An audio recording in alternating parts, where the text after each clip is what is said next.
ذرا سوچیں، کیا ایسا ہو سکتا ہے کہ صرف ایک کمانڈ، ایک جملہ یونیورسٹی کی پوری ٹیکسٹ بک تیار کر دیں؟ آج ہم یہی دیکھنے والے ہیں کہ ایک اے آئی نے یہ بظاہر ناممکن کام کیسے ممکن کر دکھایا۔ تو اصل سوال یہی ہے، کیا واقعی ایک سنگل کمانڈ ایک مکمل یونیورسٹی ٹیکسٹ بک کا پورا ڈھانچہ کھڑا کر سکتا ہے؟ چلیں اس کا جواب ڈھونڈتے ہیں۔ تو چلیں دیکھتے ہیں کہ یہ سب ہوا کیسے۔ ہم اس کے پیچھے کی پوری کہانی کو سمجھیں گے۔ ہم ایک بڑے مقصد سے شروع کریں گے، پھر دیکھیں گے کہ اس کا بلیو پرنٹ کیسے تیار ہوا، ایک ماسٹر پلان کیسے بنا، کام کو چھوٹے چھوٹے حصوں میں کیسے توڑا گیا، اور یہ سب کن اصولوں کے تحت ہوا، یہاں تک کہ ہم کوڈ سے کلاس روم تک کا سفر مکمل کر لیں۔ تو کہانی شروع ہوتی ہے ایک بڑے مقصد سے، اور یہ سارا کمال صرف ایک سادہ سی درخواست کا ہے۔ سب کچھ اس ایک کمانڈ سے شروع ہوا۔ اے آئی کو کہا گیا کہ ایک تفصیلی خاکہ یعنی اسپیک تیار کرو، اور اس میں کیا کیا ہو، 10 سے 12 ابواب، ہر ایک کا ایک لائن میں خلاصہ، سیکھنے کے مقصد، اور تو اور کون سا ہارڈ ویئر اور سافٹ ویئر چاہیے یہ بھی بتاؤ۔ مطلب ایک ہی جملے میں پوری کتاب کا ڈی این اے مانگ لیا گیا۔ اب آتا ہے اصل جادوئی حصہ، بلیو پرنٹ کی تیاری۔ یہ وہ لمحہ ہے جہاں ایک چھوٹا سا آئیڈیا ایک بہت بڑے تفصیلی منصوبے میں بدل جاتا ہے۔ اے آئی نے اس ایک کمانڈ کو ایک مکمل پروجیکٹ بلیو پرنٹ میں تبدیل کر دیا، جسے ٹیکنیکل زبان میں ہم اسپیک کہتے ہیں۔ اور اے آئی کا جواب کوئی معمولی سا پیراگراف نہیں تھا، ارے نہیں، یہ تو ایک مکمل نقشہ تھا، ایک آرکیٹیکچرل بلیو پرنٹ جس میں ہر چھوٹی سے چھوٹی تفصیل موجود تھی۔ اور نتیجہ دیکھ کر آپ حیران رہ جائیں گے۔ ایک طرف وہ سادہ سا کمانڈ، اور دوسری طرف یہ 12 ابواب پر مشتمل تفصیلی خاکہ جو اے آئی نے فزیکل اے آئی اور ہیومنوئڈ روبوٹکس کی کتاب کے لیے تیار کیا۔ آپ دیکھ سکتے ہیں کہ ہر چیپٹر کا ٹائٹل اور اس کا خلاصہ کتنی صفائی سے لکھا گیا ہے۔ لیکن کہانی یہاں ختم نہیں ہوتی، بات صرف ابواب تک محدود نہیں رہی۔ اے آئی نے تو یہ بھی بتا دیا کہ کون سا ہارڈ ویئر چاہیے، جیسے انویڈیا جیٹسن، کون سا سافٹ ویئر استعمال ہوگا، جیسے اوبنٹو 20.04، اور یہاں تک کہ اسٹوڈنٹس کے لیے 12 ہفتوں کی لیبز اور 3 بڑے پروجیکٹس بھی پلان کر دیے۔ یہ صرف ایک خاکہ نہیں، یہ تو ایک مکمل ایکشن پلان ہے۔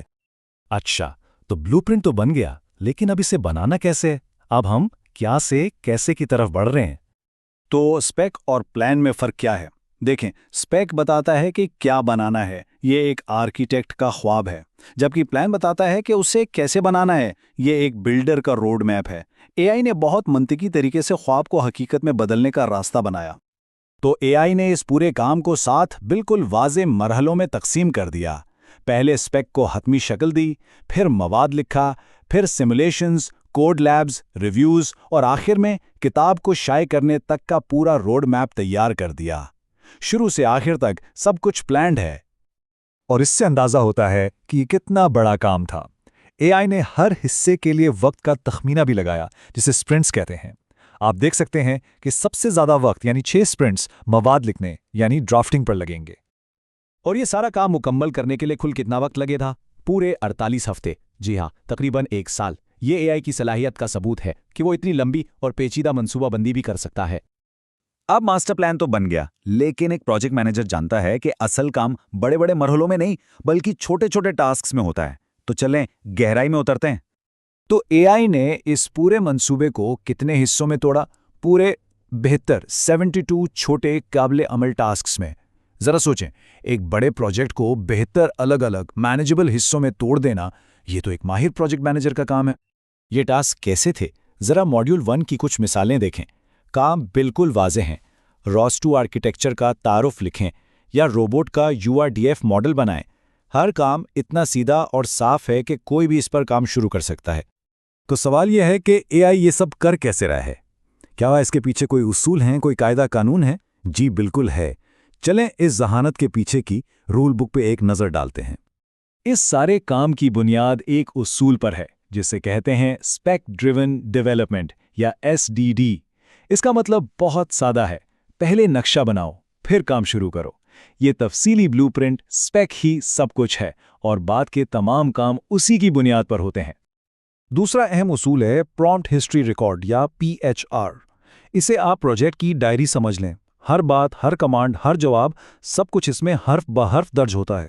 اس سے یہ فائدہ ہوتا ہے کہ کوئی بھی معلومات ضائع نہیں ہوتی اور ہر فیصلے کا ریکارڈ رہتا ہے۔ تو ان اصولوں کی وجہ سے اے آئی ایک بہت ہی سمجھدار ساتھی بن جاتا ہے۔